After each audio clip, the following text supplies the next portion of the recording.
ನಮ್ಮ ಎಲ್ಲ ಸದಸ್ಯರಿಗೆ ಮಾಮರಾಮದ ಸ್ವಾಗತ. ನಾವು ಬುಡುಗ ಜಂಗಮ ಮತ್ತು ಚನ್ನದಾಸರು ಮತ್ತು ಇನ್ನಿತರ ಬುಡಕಟ್ಟು ಅಲೆಮಾರಿ ಮತ್ತು ಮಹಾಸಂಘದಿಂದ ಇಳಕಲ್ ತಾಲೂಕಿನಲ್ಲಿ ಒಂದು ಸುದ್ದಿಗೋಷ್ಠಿ. ಈ ಸುದ್ದಿಗೋಷ್ಠಿಯ ಉದ್ದೇಶವೇನೆಂದರೆ, ನಮ್ಮ ಮಂಗಳವಾರದಂದು ಮಾನ್ಯ ಸಿದ್ದರಾಮಯ್ಯ ಅವರು ಸಂಪುಟ ಸಭೆಯಲ್ಲಿ ಒಳ ಮೀಸಲಾತಿ ಬಗ್ಗೆ ಆದೇಶವಿತ್ತು. ಆದೇಶ ಪ್ರಕಾರ ಒಳ ಮೀಸಲಾತಿಯಲ್ಲಿ 3 ವಿಂಗಡಗಳನ್ನಾಗಿ ಮಾಡಿದ್ದಾರೆ. ಅದರಲ್ಲಿ ಬಲಗೈ ಜಾತಿಗಳು ಮತ್ತು ಎಡಗೈ ಜಾತಿಗಳು ಸ್ಪರ್ಶ ಅಲೆಮಾರಿ ಅಂತೇಳಿ 6 ಪಾಯಿಂಟ್ ಮತ್ತು 5 ಈ ನಾಗಮೋಹನ್ ದಾಸ್ ವರದಿಯನ್ನು ಕೃಷಿ ಪರಿಷತ್ ಸಚಿವ ಸಂಪುಟದಲ್ಲಿ ಆದೇಶ ಮಾಡಲಾಗಿದೆ. ಹಾಗಾಗಿ ಈ ನಮ್ಮ ಒಳ ಮೀಸಲಾತಿಯ ಒಳ ಮೀಸಲಾತಿಯಲ್ಲಿ ಅಲೆಮಾರಿಗಳಿಗೆ ಅನ್ಯಾಯ ಆಗಿದೆ. ಏನಪ್ಪ ಅನ್ಯಾಯ ಆಗಿದ್ರೆ, ನಮ್ಮ ದೇಶದ ಸಂವಿಧಾನವು ಪ್ರತಿಯೊಬ್ಬ ನಾಗರಿಕರಿಗೂ ಸಮಾನತೆ ಮತ್ತು ನ್ಯಾಯವನ್ನು ಖಚಿತಪಡಿಸುತ್ತದೆ. ಆದರೆ ಇಂದು ನಾವು ಎದುರಿಸುತ್ತಿರುವ ಕಠಿಣ ಸತ್ಯ ಏನೆಂದರೆ, ಅಲೆಮಾರಿಗಳ ಸಮುದಾಯಗಳಿಗೆ ಒಳ ಮೀಸಲಾತಿಯಲ್ಲಿ ನ್ಯಾಯ ದೊರೆತಿಲ್ಲ. ಶತಮಾನಗಳಿಂದ ಅಲೆಮಾರಿಗಳು ಸಮಾಜ ಸೇವೆ ಅಂಚಿನಲ್ಲಿ ಬಾಳುತ್ತಿದ್ದಾರೆ. ಶಿಕ್ಷಣವಿಲ್ಲ, ಭೂಮಿ ಇಲ್ಲ, ಉದ್ಯೋಗವೂ ಇಲ್ಲ, ರಾಜಕೀಯದಲ್ಲಿ ಧ್ವನಿಯೂ ಇಲ್ಲ. ಈ ರೀತಿಯಾಗಿ ಹಿಂದುಳಿದ ಸಮುದಾಯಗಳ ಒಳ ಮೀಸಲಾತಿಯನ್ನು ನಾವು ಸಿಗದೆ ಹೋದರೆ ನಮಗೆ ಎರಡನೇ ಅನ್ಯಾಯ ಆಗುತ್ತದೆ. ಈ ಒಳ ಮೀಸಲಾತಿಯಲ್ಲಿ ಫಲ ಬಲಿಷ್ಠ ಸಮುದಾಯಗಳಿಗೆ ಸಿಗುತ್ತದೆ, ಆದರೆ ನಿಜವಾದ ಹಿಂದುಳಿದ ಅಲೆಮಾರಿ ಜನಪರ ಸಮಾಜಗಳಿಗೆ ಬಾಗಿಲು ಮುಚ್ಚಲಾಗಿದೆ. ನಮ್ಮ ಹೋರಾಟ ಹಕ್ಕಿಗಾಗಿ, ನಮ್ಮ ಹೋರಾಟ ನ್ಯಾಯಕ್ಕಾಗಿ, ನಮ್ಮ ಹೋರಾಟ ಬದುಕಿಗಾಗಿ. ಅಲೆಮಾರಿಗಳಿಗೆ ಸಮಗ್ರ ಸಮೀಕ್ಷೆ ನಡೆಸಬೇಕು, ಪ್ರತ್ಯೇಕ ಉಪವರ್ಗೀಕರಣ ಮಾಡಬೇಕು, ಶಿಕ್ಷಣ ಮತ್ತು ಉದ್ಯೋಗದಲ್ಲಿ ವಿಶೇಷ ಅವಕಾಶ ಕೊಡಬೇಕು. ಆಗ ಮಾತ್ರ ಅಲೆಮಾರಿ ಸಮುದಾಯದವರು ಸಮಾಜದಲ್ಲಿ ಮುಖ್ಯವಾಹಿನಿಯಾಗಿ ಬರುವುದಕ್ಕೆ ಸಾಧ್ಯ.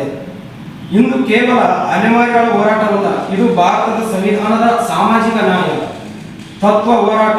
ನ್ಯಾಯ ಸಿಗುವವರೆಗೂ ನಮ್ಮ ಧ್ವನಿ ನಿಂತುಕೊಳ್ಳುವುದಿಲ್ಲ. ಜೈ ಭೀಮ್, ಜೈ ಕರ್ನಾಟಕ. ಸಿದ್ದರಾಮಯ್ಯವರೇ ನಮಸ್ಕಾರ, ಶರಣಾರ್ಥಿಗಳು. ನಿಮಗ ದೊಡ್ಡವರು ನೀವು. ಯಾಕಂದ್ರೆ ಅನ್ನ ದೇಶಕ್ಕ ಭಗವಂತ ಅನ್ನ ಹಾಕೋ ದಾತ ನೀವು ತಂದಿದ್ದಂಗ. ಈಗ ನಮ್ಮನ್ನ ಒಂದು ದಂಡಿಗಿಟ್ಟಿದ್ರಿ, ಮಾರ್ಗದರ್ಶನ ದಂಡಿಗಿಟ್ಟಿದ್ರಿ ಸಿದ್ದರಾಮಯ್ಯವರೇ, ದಂಡಿಗಿಟ್ಟಿದ್ರಿ. ನಾವು ಯಾವುದು ಮುಂದ ಗೊತ್ತಿಲ್ಲ, ಹಿಂದ ಗೊತ್ತಿಲ್ಲ. ನಮಗ ಊರ್ ಮುಂದ ಹೊಲ ಇಲ್ಲ, ಅಡಿವ್ಯಾಗ ಊರಾಗ ಮನಿ ಇಲ್ಲ, ಅಡಿವ್ಯಾಗ ಹೊಲ ಇಲ್ಲ ನಮ್ದು.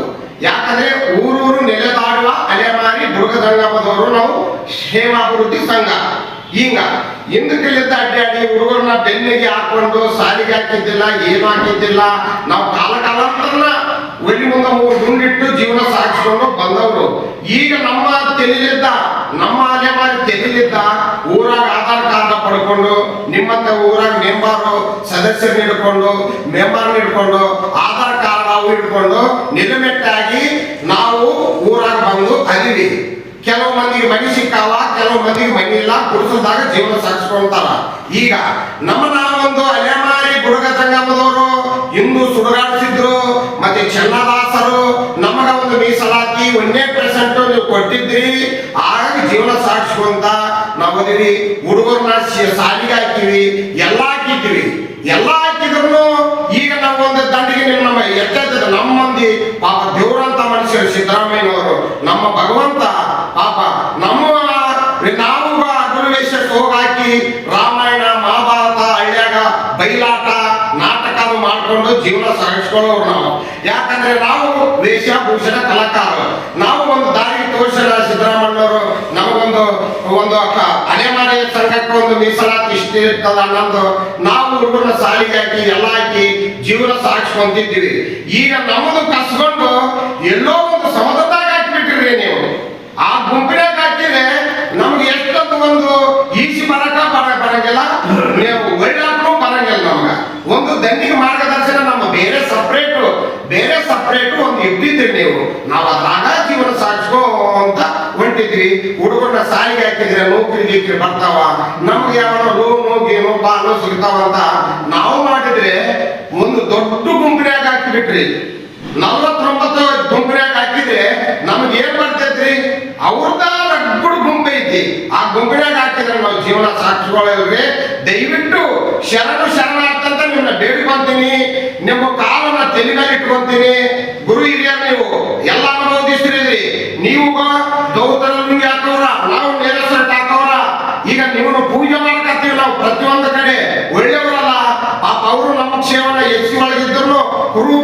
ಇದ್ರು ನಮ್ಗ ಮೀಸಲಾತಿ ಕೊಟ್ಟು ಒಂದು ದಂಡಿಗೆ ಇಟ್ಟಾನಂತ ನಿಮ್ಮನ್ನ ನೆಂಬಿವಿ.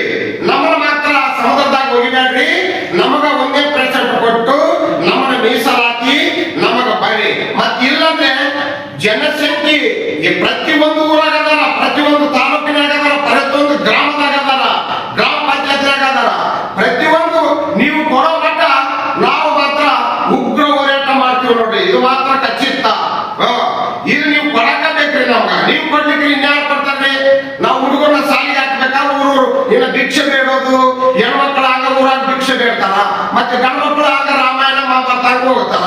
ನೀವು ಕೊಟ್ಟೆ ನಾವೆಲ್ಲ ಬಿಟ್ಟು ನಾವು ಜೀವನ ಸಾಗಿಸ್ಕೊಂಡು ನಿಮ್ಮ ಪುಣ್ಯ ಇರ್ತೀವಿ ನಾವು. ಯಾಕ ಭಗವಂತ ಪಾಪ ಈ ಒಂದು ದಾರಿ ತೋರಿಸೋಣ, ಆ ದಾರಿಗೆ ನಡ್ಕೋಬೇಕಂತ ಇರ್ತೀವಿ. ಮತ್ತೆ ನೀವು ಕೊಡ್ಲಿಕ್ಕೆ ಮತ್ತೆ ನಾವು ಬೇರೆ ದಾರಿ ಮತ್ತೆ ನಮ್ಗೇನು ಸಿಗ್ಬೇಕ್ರಿ? ನಿಮ್ಮಂತವ್ರು ನಾವು ತೋರಿಸಿರೋ ಒಂದು ಮಾರ್ಗದರ್ಶನ ನಡೆಯೋರು ನಾವು. ಯಾವತ್ತಿಗೂ ಬಾ ನೀವು ಕೈ ಮುಗಿದು ಕೇಳ್ತೀನ್ರಿ. ನಮ್ಗ ಮಾತ್ರ ಈಗ 1% ಕೊಟ್ಟು ಫಸ್ಟ್ ಯಾಕೆ ಇದ್ದೀವಿ ನಾವು ಮೀಸಲಾತಿ ಕೊಡ್ರಿ, ನಾವು ಕರೆಕ್ಟ್ ಇರ್ತೀವಿ. ಮತ್ತೆ ಕೊಡ್ಲಿಕ್ಕೆ ಈಗ ಫ್ರೀಡಮ್ ಪಾರ್ಕ್ನ್ಯಾಗ ಮೀಟಿಂಗ್ ಮಾಡೋದು ಕೊಡೋ ಮಟ್ಟ ಹೋಗಂಗಿದ್ರೆ ಧರಣಿ ಕೂಡ್ತೀವಿ, ರಾತ್ರಿ ಹಗಲು ಅನ್ನೋದಲ್ಲೇ ಅಲ್ಲೇ ಕಾಲವರಣ ಮಾಡ್ತೀವಿ. ನೀವು ಕೊಡೋ ಮಟ್ಟ ನಾವು ಹೋಗಂಗಿಲ್ಲ. ಇದು ಖಚಿತ. ಇದು ಇಲ್ಕಲ್ಲು ಪತ್ರಿಕೆದಾಗ ನಾನು ಹೇಳಿನಿ. ನಮ್ಮಲ್ಲಿ ಎಲ್ಲಾರು ಅರ್ಧ ಮಂದಿ ಗಾಡಿ ಕಟ್ಕೊಂಡು ನಿನ್ನ ಹೋದ್ರು. ಇವತ್ತು ನಾವು ಸುದ್ದಿಗೋಷ್ಠಿನಾಗ ಕರೆದು ಪತ್ರಿಕೆದಾಗ ಇಲ್ಕಲ್ಲು ಪತ್ರಿಕೆದಾಗ ಕೊಟ್ಟು ಈಗ ನಾವು ಸಂಜೆ ಕಡೆ ಹೋಗ್ಬೇಕು. ಇಷ್ಟಕ್ಕ ನಿಮ್ಗೆ ಹೇಳ್ತೀವಿ. ಇದರಿಂದ ನೀವು ದೊಡ್ಡವರು, ನಮ್ಮನ್ನ ಮಾತ್ರ ಅಡಿಪಾಲ ಮಾಡಬೇಡ್ರಿ. ಸಿದ್ದರಾಮಯ್ಯನವರ ಕೈ ಮುಗಿದು ಕೇಳ್ಕೊಂತೀನಿ, ನೀವು ದೊಡ್ಡವರು, ನೀವು ವಕೀಲ್ ಪಾಯಿಂಟ್ ಕಲ್ತವ್ರು, ನೀವ ಕಲ್ತವ್ರು ಹಿಂಗ ಮಾಡಿದ್ರೆ ಯಾಕ? ನಮ್ಮ ಮಾತ್ರ ಅಡಿಪಾಲ ಮಾಡಬೇಡ್ರಿ. ದಯವಿಟ್ಟು ನಮಗ ಸಮಾಧಾನ ಕೊಟ್ಟು ಒಂದು ಲೆಕ್ಕ ಕರೆಕ್ಟ್ ಇಟ್ಟು ಬಿಡ್ರಿ ಅಂತ ನಿನ್ನ ಕೈ ಮುಗಿದು ಕೇಳ್ಕೊಂತೀನಿ ನೋಡ್ರಿ ಸರ್. ನಿನ್ನೆ ನಡೆದಂತ ಕ್ಯಾಬಿನೆಟ್ ಸಭೆಯಲ್ಲಿ ಒಳ ಮೀಸಲಾತಿ ವರ್ಗೀಕರಣ ಅವಶ್ಯಕತೆ ಯಾರಿಗೂ ಇರಲಿಲ್ಲ. ಆದಾಗ್ಯೂ ಕೂಡ ಒಂದು ಜಾತಿಯನ್ನ ತೃಪ್ತಿಪಡಿಸೋದಕ್ಕೋಸ್ಕರ 3 ಜಾತಿಯನ್ನ ಅನ್ಯಾಯಕ್ಕೊಳಪಡಿಸುವಂತ ಒಂದು ಕೆಲಸ ಅಲ್ಲಿಗೆ ನಡೆದಿದೆ ಕ್ಯಾಬಿನೆಟ್ ಸಭೆಯಲ್ಲಿ. ಮತ್ತು ಇಂದಿನ ಈ ಒಂದು ಸಭೆಯಲ್ಲಿ ಅಲಿಮಾರಿ ಅಭಿವೃದ್ಧಿ ಪರಿಷತ್ನಲ್ಲಿ ಸುಮಾರು ಸಮುದಾಯಗಳದಾವ. ಆ ಸಮುದಾಯಗಳಲ್ಲಿ ಒಟ್ಟಾರೆ 1% ಮೀಸಲಾತಿ ಇಟ್ಟಿದ್ರು. ಅದನ್ನು ತೆಗೆದು ಕೊರಮ, ಕೊರಜ, ಲಂಬಾಣಿ, ಗೋವಿ ಸಮಾಜದಲ್ಲಿ ಒಟ್ಟಾರೆ 63 ಜಾತಿಗಳನ್ನು ಸೇರಿಸಿ 5% ಅನ್ನು ನಿಗದಿ ಮಾಡ್ಯಾರ. ಮತ್ತು ಬಲಗೈ ಸಮಾಜಕ್ಕೆ 6%, ಎಡಗೈ ಸಮಾಜಕ್ಕೆ 6%, ಇನ್ನುಳಿದ 5% ಒಟ್ಟಾರೆ 63 ಸಮಾಜ ಸೇರಿ ಮಾಡ್ಯಾರ. ಅಲಿಮಾರಿಗಳಾದ ತಕ್ಷಣ ಒಂದೇ ಸ್ಥಳದಲ್ಲಿ ನಿಗದಿತ ಪ್ರದೇಶಗಳಲ್ಲಿ ವಾಸ ಮಾಡುವಂತ ಜನಗಳಲ್ಲ. ಅಲಿಮಾರಿಗಳಂತಂದ್ರೆ ಊರು ಸಂಚಾರ ಮಾಡ್ತಾ ದುಡಿದು ತಿನ್ನುವಂತ ಜನಗಳು. ಇಂಥ ಜನಗಳಿಗೆ 1% ತಪ್ಪಾಗ್ತಿದ್ದಿಲ್ಲ. ಅದನ್ನು ಕೂಡ ಕಸಿದು ಒಂದು ಬಹುಸಂಖ್ಯಾತ ಸಮುದಾಯಗಳ ಮಧ್ಯೆ ಸೇರಿಸಿರುವುದು ಅನ್ಯಾಯದ ವಿಷಯ. ಇದು ಖಂಡನೀಯ. ಯಾಕಂತಂದ್ರೆ ಇವತ್ತು ಸೌಲಭ್ಯಗಳು ಬರ್ತಾವಂತಂದ್ರೆ ಅವ್ರಿಗೆ ಮೊಟ್ಟ ಮೊದಲ ಅವ್ರ ಕಡೆ ಸ್ಥಿರವಾಗಿರೋದಿಲ್ಲ, ಅವ್ರಿಗೆ ಗೊತ್ತೂ ಆಗೋದಿಲ್ಲ. ಅಂತ ವಿಚಾರದಾಗ ಎಲ್ಲರ ಮಧ್ಯೆ ಅವರನ್ನು ಸೇರಿಸಿರುವುದು ಅವರಿಗೆ ಯಾವುದೇ ಸೌಲಭ್ಯಗಳು ಸಿಗದೇ ಇರೋದಕ್ಕೆ ಕಾರಣ ಅಂತ.